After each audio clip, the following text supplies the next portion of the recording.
One of the key challenges of organising an event is forgetting stuff. Okay, we think of an event as a thing, as a single thing. We're saying, okay, well, we've got a festival. Go with a festival, right?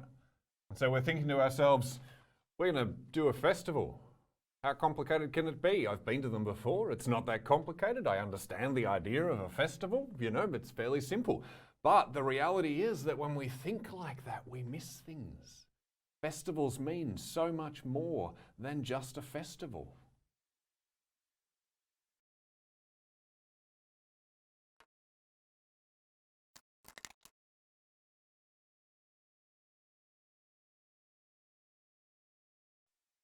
A festival has 1,000 different parts, right? And these are just the things that you think of straight away. We've got the band, we've got the music, the stage, we've got the cabling, the trip hazard, the way that you set the site out, the fact that when you turn up on the day, there's a big tree that sits right where you thought the sound gear would sit.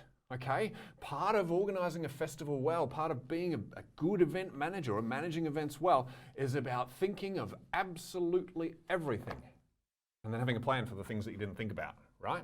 So it's really, really important to approach this in a strategic manner because we are, as humans, often, maybe it's just me, but it might be you as well, we're a little lazy.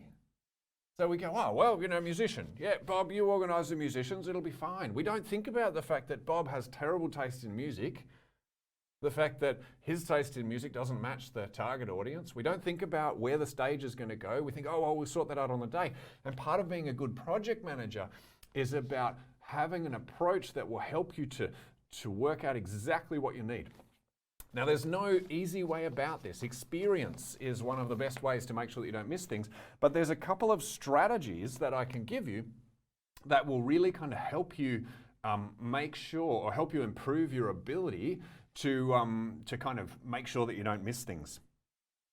So we want to not assume. We want to think of absolutely everything. So this is something that, for me, I find it's better for me to do it on my own and then check with other people. Others find it's better to work with others and kind of come up with this stuff on your own. But these approaches that I'm going to give you are useful either way.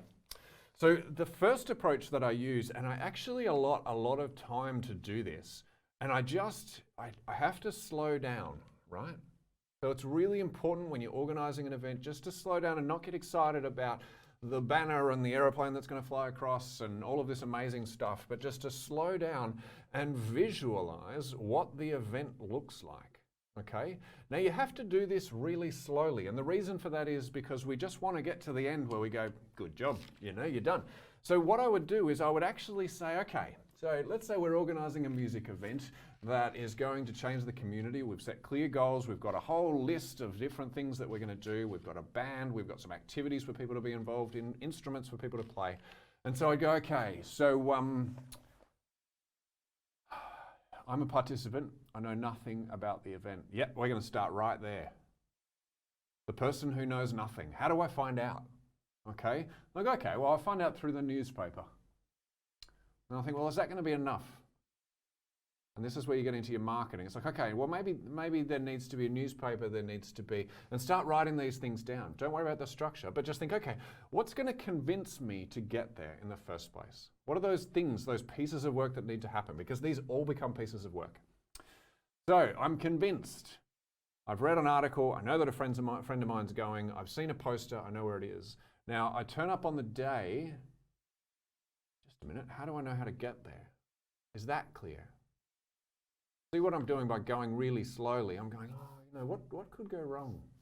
I might get lost. Now, if it's a small town, that's fairly easy. But if it's a major kind of location, that's fairly easy. But if you're in a kind of obscure back block, how are you going to manage that? So we think about, okay, well, we need to plan something for that. And then I turn up and I walk in the front gate. Now, I know that this event costs money, so how do I pay my ticket? And I've got, all of a sudden I'm thinking, okay, pay tickets. So we're going to have to have staff for ticketing. So this is an area that we're going to have to think about. I just didn't write the others, but write them down. So ticketing, and we've got staff. What about the bit of paper, the little ticket to say that I've been in there, or maybe wristband? And we're just breaking this all the way down. And this is why I can't emphasize enough, do this slowly. But then there's also the idea of petty cash. What are we going to sit the petty cash on? Are we just turning up to someone who's holding a petty cash table, a petty cash tin? No, we're thinking, well, we've got to have a table there. And this person's going to sit there all day, and we're thinking, maybe Betsy would like to do it, but she's a little older and she's going to want something to sit on. So we're going to have to arrange a chair, right? So we're thinking through this, and you're stepping a person all the way through your event, right? So they get through the gate, and then what's the first thing they see? How do they find things? When they get a sausage, what's required? And then as you go through really, really slowly, identify all of the individual components required for this to happen, okay? So we might go, sausage, are we going to outsource this? Or are we going to get volunteers? So you're not actually trying to solve this problem right now, but we're going to need volunteers. And for the moment, you might say, well, just volunteers. But later on, we might say, well, we need 4 volunteers when we get down to details. But really breaking it down all the way down to things like the site plan. Now, how do we know where things go? And you will break these down even further when it comes to writing up your project plan, which we'll talk about in a minute. Okay, so this is the visualization approach. Now, this is an approach that I really like doing because it actually helps me be motivated about the event. It gets me to start picturing the atmosphere and how things are going to work together. Often I find it's really, really useful after you've done a little bit of this to go and sit on site and do it again. You know, go through that process again. Now, the other approach, and I use this as a check, I guess, is the backwards design approach. And basically what this does is to stop you from being lazy and going, she'll be right, which is what the voice in my head says. To stop you from being lazy is it says, okay, I want you to walk through this backwards. So rather than starting with the plan, you actually start with a totally blank slate. You've got a clean site. And this is really good because often the event finishes well before the work finishes.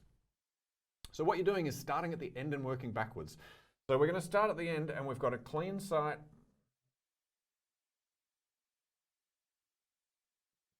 And everything has been returned.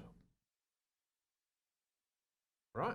This is that moment where you can sit on the couch with a beer, be satisfied that you had 1,000 people turn up and now they want to give you a raise and they've declared you world changer #1 in the town, right? What needs to happen before that? So before you have a clean site, maybe you need to have someone walk around with rubbish bags and collect things, right? But then think about, okay, where does the rubbish go? This is often something that's missed. You know, do we have an arrangement with the council to have bins there? Okay, so step your way back all the way back to the point at which you are now. And just check that you've got everything, because by working your way backwards, it will actually force you to think just a little bit differently. And that thinking differently will help you to avoid missing things. Now, both of these approaches are really useful. They're pretty much the same thing, just one's forward and the other's backwards, but they really help you to make sure that you don't miss components of what you're doing. So this approach is really, really helpful for avoiding turning up on the day and realizing that you forgot to organize sound gear, okay? So give it a go. This is actually a lot of fun. I love this visualization approach, backwards or forwards. Give it a go. Write yourself a really big list. So I want you to do that now before you move on, because in a couple of stages away, or the next stage, you're going to start kind of mapping this out. How do we put this together? All right, get stuck into it. Looking forward to seeing what you come up with.